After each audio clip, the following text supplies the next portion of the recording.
안녕하세요. 오늘은 투자 받으실 때 가장 중요한 것 중에 하나가 이제 기업 가치라는 게 있죠. 기업 가치에 대해서 이야기를 좀 나눠보고 이제 또 기업 가치에 대해서 고민하시는 대표님들이 많으시고 이게 어디까지 딜을 해야 되는지 이거에 대한 고민이 아무래도 많으실 것 같습니다. 그래서 그런 이야기들을 좀 원론적인 거랑 그리고 제 경험상 느껴왔던 것들 이런 팁들을 같이 한번 좀 설명을 드리려고 합니다. 일단 기업 가치란 다들 잘 아시겠지만은 혹시 모르는 분들을 위해서 설명을 조금 하자면 기업 가치라는 건 어떤 회사가 가지고 있는 가치를 뜻합니다. 그래서 이게 이 회사의 자본금이냐라고 물어보시는 분들이 있어요. 자본금 아니죠. 자본금에 관련된 거 아니고요. 매출에 관련된 거냐? 이것도 아닙니다. 기업 가치라는 거는 말 그대로 그 회사가 갖고 있는 가치를 뜻해요. 그래서 기업 가치에는 크게 저희가 표면적으로 들어져 있는 또는 기존 이미 확보하고 있는 가치 플러스 잠재적인 가치를 합쳐서 이야기를 합니다. 기존에 상장돼 있던 기업이나 이런 기업의 기업 가치랑은 스타트업의 기업 가치는 좀 달라요. 보는 관점이 좀 다른데 그 이유가 상장돼 있는 기업 같은 경우는 이미 기업의 활동, 즉 매출이라는 게 안정화되어 있고 그 기업의 활동을 영위하고 있었기 때문에 그 표면적인 가치가 대부분이고 이것에 대해서 그러니까 살아있을 때 기업의 가치와 청산했을 때 가치, 즉 기업을 팔아버렸을 때 가치로 나누어서 생각을 합니다. 그래서 이번에 아시아나 같은 경우 이렇게 매물로 나왔을 때 이 기업을 살려서 운영하는 게 가치가 더 있는 것이냐 아니면은 청산 가치 즉 다 팔아서 자산을 없애서 회수하는 게 더 가치가 있느냐에 대한 고민을 하게 되죠. 그건 이제 상장돼 있는 기존 기업의 경우고 스타트업 같은 경우는 아직 가치를 매길 수 있는 어떤 표면적인 숫자가 굉장히 적은 편이에요. 그래서 어떤 기업은 매출이 있기도 하고 어떤 기업은 없잖아요. 없거나 매우 적은데 이 단계를 스타트업의 이렇게 J커브를 늘 말씀을 드리는데 이 BEP를 통과하기 이전 시점이고 매출이 매우 미미한 뭐 이런 시점이라고 했을 때에는 사실은 표면적인 가치보다는 잠재적인 가치에 의거해서 갈 수밖에 없습니다. 하지만 어느 정도 매출이 BEP 근처에 있거나 BEP를 넘은 상태 이런 단계에 있는 스타트업 같은 경우는 표면적인 가치가 굉장히 영향을 많이 주겠죠. 그래서 보통 뭐 매출의 3배니 2배니 이렇게 3배수 2배수 이런 멀티플로 이야기를 하는 경우도 있지만 그럼에도 불구하고 여전히 가장 큰 건 저희가 눈여겨봐야 될 건 이 기업의 잠재적인 가치가 얼마냐가 가장 중요합니다. 그래서 몇 가지 이 기업 가치의 단계를 좀 제가 써봤어요. 이게 항상 말씀드리지만 투자 유치는 절대적인 거는 없습니다. 그래서 이건 절대적인 가치의 단계라고 볼 수는 없고 일반적으로 요즘 두드러지는 어떤 추세 정도라고 보시면 되고요. 물론 이 추세를 따르지 않는 기업도 많습니다. 어, 그래서 그 추세 대략적인 내용으로 봤을 때 일단 처음 창업하고 나서 VC 투자를 처음 받기 이전에 기업을 10억 정도의 기업 가치로 보고 1억 정도를 투자하는 경우가 대부분이고요. 이런 것들을 주로 엑셀러레이터들이라고 불리는 그런 단체에서 또는 기업에서 많이 투자를 합니다. 그래서 뭐 3천만 원, 5천만 원, 1억 뭐 이렇게 주로 많이 투자를 하고요. 그때 지분을 가져가는 기준은 기업 가치 10억 정도라고 보시면 됩니다. 그래서 이때 지분율은 10% 미만으로 가져가는 경우가 많아요.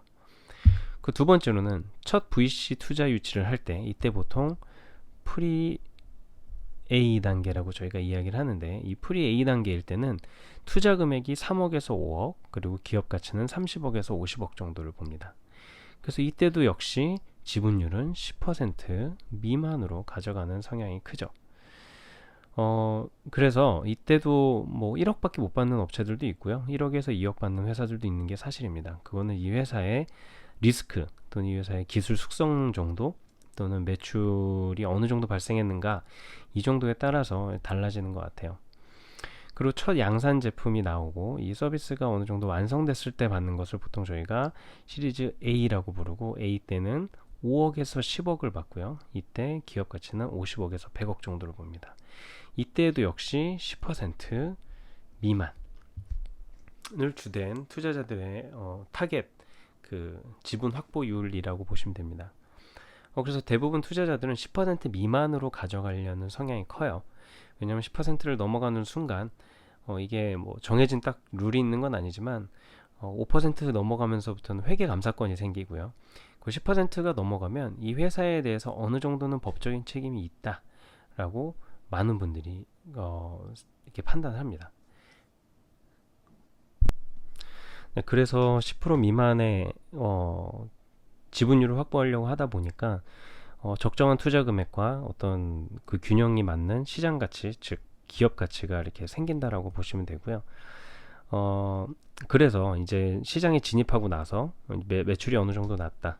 그래서 저희가 본격적인 시장에 진입을 위해서 마케팅 같은 데 투자를 하는 단계를 보통 시리즈 B라고 정의를 하죠. 근데 이 시리즈 B일 때는 보통 10억에서 20억 정도의 투자 유치를 하고, 이때는 또 기업 가치가 100억에서 200억 정도가 됩니다. 역시 10% 미만을 유지하고 있죠. 그리고 이후로는 보통 시리즈 B까지가 가장 흔한 스타트업에 투자 받는 단계인 것 같고요. B가 넘어가면서부터는 이제 C 또는 뭐 B를 2번 받기도 하고 뭐 이렇게 표현을 하는데, 어쨌든 뭐 C, D, E, F로 나가는 회사들도 있습니다. 그래서 횟수마다 다 이름을 붙이기도 하고요. 그냥 A는 보통 어떤 프로토 단계, 시장의 진입 초기를 뜻하고, B는 시장에서 확대이기 때문에 이후로도 계속 B라고 보시는 분들도 있어요. 그리고 상장 전에만 C라고 명명하기도 하는데, 어쨌든 그 명칭이 정확하냐 안 하냐는 중요한 게 아니다 라는 걸 알아주셨으면 좋겠고요. 그래서 이 B 때는 보통 이제 시장이 어느 정도 이렇게 진입이 됐고, 그 안에서 우리가 시장을 확대하려고 할 때, 또는 제품군 라인업을 확대하려고 할 때 받는 게 보통 시리즈 B다. 그리고 그 이후에 뭔가 좀 더 쏟아 부어 넣어서 이 시장을 우리가 더 선점해야 되고 투자를 연속적으로 가야 되는 게 맞다라고 볼 때 하는 것은 이제 B 이후에 투자들이 되게 되는데요. 이때는 대부분 이제 20억 이상 투자를 받게 되죠. 뭐 많은 경우에는 50억 이상, 뭐 100억, 200억도 가기도 합니다. 그 이때에는 기업의 가치가 대부분 200억 이상, 300억 이상이 되기도 하고, 이거는 이때부터 이제 대중이 없어지기 시작하죠. 왜냐면 그냥 막 적자인데도 불구하고 시장을 선점했다는 이유로 기업 가치가 1000억을 넘어가기도 하고, 이러는 시기가 시작이 돼서 이때부터는 사실 숫자가 큰 의미가 없어지긴 합니다. 그리고 상장 전 시리즈 C, 예전에는 시리즈 C라고 불렀는데 요즘에는 뭐 시리즈 C라고 또 딱히 부르기도 어렵고, 아무튼 그런 상장 전에 받는 이 마지막 단계의 투자에서는 대부분이 50억 이상, 기업 가치는 300억 이상이 되는데, 이렇게 되는 이유도 이제 상장 전에는 아무래도 좀 많은 지분을 확보하려는 VC들의 노력이 생기기도 하고요. 그리고 이때는 이미 어느 정도 리스크가 많이 낮아져 있는 상태죠. 그리고 300억 이상을 보는 이유는 상장했을 때 기업 가치를 최소 500억 이상으로 잡기 때문에 300억 정도는 300억보다 너무 높아지게 되면 사실 이 차이가 적어져서 또 수익을 보기가 어려워지게 됩니다. 그래서 투자자들은 어떻게든 안정적으로 기업 가치를 300억 이하로 맞추려는 경향이 있고, 뭐 투자 금액은 아무래도 좀 클 수밖에 없다, 이런 시점이 오게 됩니다. 근데 이때가 되면은 이런 어떤 공식이나 지금 이런 영상에서 제가 설명드리는 이런 순서보다는 이미 이때 많은 투자자들이 이미 들어왔겠죠. 뭐 프리 A, 뭐 시드 때부터 해갖고 A, B, C 해가지고 여러 투자자들이 있을 확률이 높기 때문에 이 투자자들 간의 커뮤니케이션과 그들 간의 협의에 의해서 사실은 대부분 결정되는 시기다라고 보시면 됩니다. 물론 대부분의 경우가 협의지만 이때에는 이미 어느 정도 커뮤니티화 되어 있습니다. 그래서 커뮤니티화된 그 투자 그룹에서 결정이 되는 경우가 많습니다.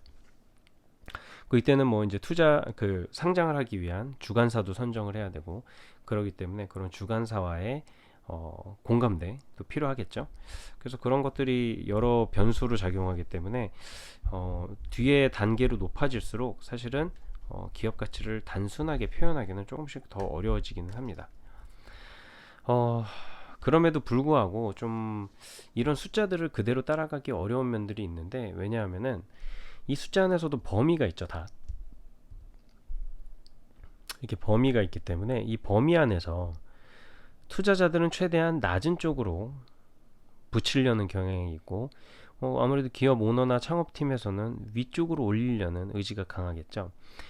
그래서 가장 많은 투자를 받는 것이 이제 시리즈 A고요. 그 전에 이제 프리 A나 이제 이런 시드 때 투자가 있는데, 사실 이때는 크게 협상력이나 이런 것들이 달라지지 않습니다. 하지만 이때서부터 이제 이 시드를 넘어간 이후 이제 프리 A 때부터는 어느 정도 이제 협상의 능력에 따라 기업 가치가 달라지게 되는데, 이게 중요한 이유는 뭐냐면, 여기도 50억이 있고 여기도 50억이 있죠. 프리 A인데 50억에 받는 사람이 있고 A인데 50억 받는 사람이 있습니다. 이렇게 되면 이미 A를 받았다라는 타이틀을 한번 꽝 찍고 넘어가기 때문에 그 다음에 A 다시를 받기가 아무래도 쉽지 않겠죠. 변명도 필요해지게 되고. 그래서 이런 곤란한 상황이 되지 않으려면 처음 받을 때 조금 잘 받는 게 좋습니다. 물론 그렇다고 투자 활동에만 너무 목을 매서 본업을 소홀히 하게 되면 안 되겠지만은, 그래도 어쨌든 이왕 받는 거면은 잘 받는 게 중요하겠죠. 그럴 때는 그 기업의 대표나 또는 CSO가 보통 그 밸류에이션에 관련된 딜을 하겠죠. 딜을 하실 텐데, 이 딜이라는 건 결국 상호간의 약속이 제일 중요한 거거든요. 상호간에 어떤 의견으로 서로 합치하느냐, 의견이 합치되느냐가 제일 중요한 거라서, 이걸 어떤 내용을 가지고서 나는 이렇게 본다, 이렇게 가정한다 라고 설명을 하시는 게 좋습니다. 그래서 당연히 앞에 말씀드린 대로 뭐 자본금의 규모, 이건 사실 큰 의미 없고요. 이건 그냥 투자자들이 다 가이드를 줍니다. 자본금 얼마로 늘리세요 이렇게 주니까 이거는 크게 신경 쓰지 마시고요. 다만 매출 또는 이익률 뭐 이런 어떤 그 재무적인 성과가 있겠죠. 성과를 가지고 우리가 이야기할 땐 좀 쉬워요. 왜냐면 우린 매출이 얼마가 있기 때문에, 예를 들어서 아직 출시가 하기 전인데 프리 A라서 본격적인 출시를 하지 않았는데 이미 매출이 났다. 그리고 매출이 적지 않다. 이럴 때는 우리가 그 사전 매출 또는 예약 매출을 가지고선 밸류에이션에 대입을 시킬 수 있도록 노력을 해볼 수가 있을 겁니다. 그 또 하나는 잠재적인 거. 우리는 지금 출시만 하면 사실 이런 요소가 있고, 또는 시리즈 B 이후에 또 어떤 것들이 계획되어 있기 때문에 투자 계획상 우리는 지금 현재 50억을 가는 게 맞습니다 라는 이야기를 해볼 수가 있는 거죠. 역시나 시리즈 A나 시리즈 B에서도 동일한 구조로 가게 됩니다. 시리즈 A 때에도 투자자들은 어떻게든 밑으로 붙이려는 경향이 있고, 우린 당연히 높게 받고 싶겠죠. 그럴 때 우리가 해야 할 수 있는 이야기들은, 시리즈 A이기 때문에 이때는 겨우 매출이 조금 발생했거나 아직 매출이 거의 없는 경우일 텐데, 그럼에도 불구하고 매출이 상당수 나오고 있거나, 또는 우리는 이익률이 상당히 높아서 조금만 매출이 올라가도 회사의 이익금이 많이 쌓이는 산업이라든지, 또는 바이오나 이런 경우에는 시리즈 A 때 보통 상품이 전혀 없는 경우가 많아요. 시리즈 B까지도 없는 경우도 많습니다. 이럴 때는 그 연구 결과에 어떤 스텝들이 있겠죠. 인증이 있고 뭐 이런 결과가 있을 텐데, 예를 들어서 인증은 받았다. 인증은 받았기 때문에 이 인증이 굉장히 큰 관문이라고 생각한다 라고 하게 되면은 사실 이 멀티플이 다 의미가 없어집니다. 사실 여기 나온 거는 어떻게 보면 일반적인 서비스업, 그리고 일반적인 제조, 이런 좀 스테이블한, 우리가 흔히 이야기하는 성장선이 아주 급격하지는 않은 산업에서 흔히 쓰이는 멀티플이라고 보시면 되고요. 바이오 같이 요즘 이제 바이오 거품이 좀 많이 꺼졌지만, 바이오나 뭐 예전에 블록체인 같이 막 이렇게 사람들이 들러붙고 이렇게 인기가 많아지는 그런 종목들은 막 밸류가 뭐 이렇게 밑으로 내려갈 새도 없이 막 미친 듯이 위로 올라가는 경우가 있습니다. 이런 경우에는 이런 것들이 다 의미가 없어지고요. 뭐 시드 때 100억 받고 프리 A 때 뭐 200억 받고 이런 기업들도 있습니다. 근데 그런 약간은 비정상적인 경우를 제외하고 본다면 대부분 이런 숫자의 범위 안에서 크게 벗어나지 않는다라고 봐주시면 될 것 같습니다. 그렇지만 다시 한번 강조드리면 이게 절대 숫자는 아닙니다. 그냥 이 정도 선에서 보통 공감대를 갖고 있다. 그래서 머릿속에 대표님들께서도 그냥 이렇게 어느 정도 인지하고 계시면 될 것 같아요. 숫자가 크게 많이 바뀌지 않죠. 1, 3, 5, 10, 20, 50 뭐 이렇게 올라가기 때문에 우리가 흔히 생각하는 숫자의 어떤 인지되기 쉬운 그런 숫자의 순서대로 나아간다라고 보시면 됩니다. 뭐 4억 투자 받고 이런 경우는 많지 않습니다. 4억, 뭐 8억 이런 투자는 많지 않거든요. 8억은 저도 받아봤네요. 그러고 보니까. 그래서 아무튼 그런 식의 숫자들, 이렇게 딱 떨어지지 않는 숫자들은 많지 않다 라고 보시면 되고요.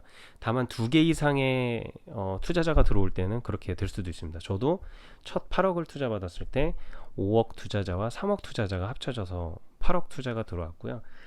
물론 그때도 이제 팁스라는 걸 받으면서 팁스가 7억이 들어오기 때문에 합쳐서 15억 정도의 현금이 유입된다라는 전제 조건 하에 진행을 했었어요. 그래서 역시나 그것도 표면상은 8억이었지만 저희가 내재적인 의미는 15억을 갖고 있었기 때문에 어느 정도는 그런 이렇게 딱딱 끊어지는 숫자의 선으로 항상 투자는 이루어진다라고 보시면 될 것 같습니다. 그럼 협상을 할 때 이게 결국은 협상의 묘미라고 한다면 협상의 우위를 어떻게 점할 거냐라고 이런 팁들이 좀 필요하게 될 텐데요. 사실 제일 중요한 건 커뮤니케이션입니다. 이런 걸 다 떠나서 어떻게 우리가 커뮤니케이션 할 수 있고 협상할 수 있는가, 이게 제일 중요한 거고요. 그거에 조금이라도 도움이 될 수 있는 요소들을 이제 나열을 해보면, 첫째로는 기업의 핵심, 우리 기업은 어떤 기업입니다 라는 거를 핵심을 정의하는 게 중요해요. 왜냐면 핵심이 정의가 잘 안 되고 우리의 핵심이 모호하면 왜 우리가 가치를 올려서 받을 수 있는지에 대한 설득이 서로 좀 어려워질 수가 있어요. 우리는 매출이 중요한 기업인가? 예를 들어서 바이오 같은 경우는 기술 개발이 더 중요한데 매출이 없다고 그러면은 기업 가치가 떨어질까요? 그렇지가 않잖아요. 그래서 매출이 중요한 기업인가? 아니면 우리는 플랫폼 사업자이기 때문에 선점하는 게 중요한가가 이제 우리 기업의 핵심에 따라서 달라질 수가 있는 겁니다.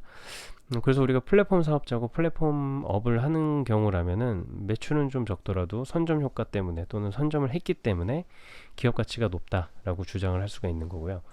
그리고 기타 같은 경우는 이제 기업의 핵심이 우리가 뭐 예를 들어서 브랜드다.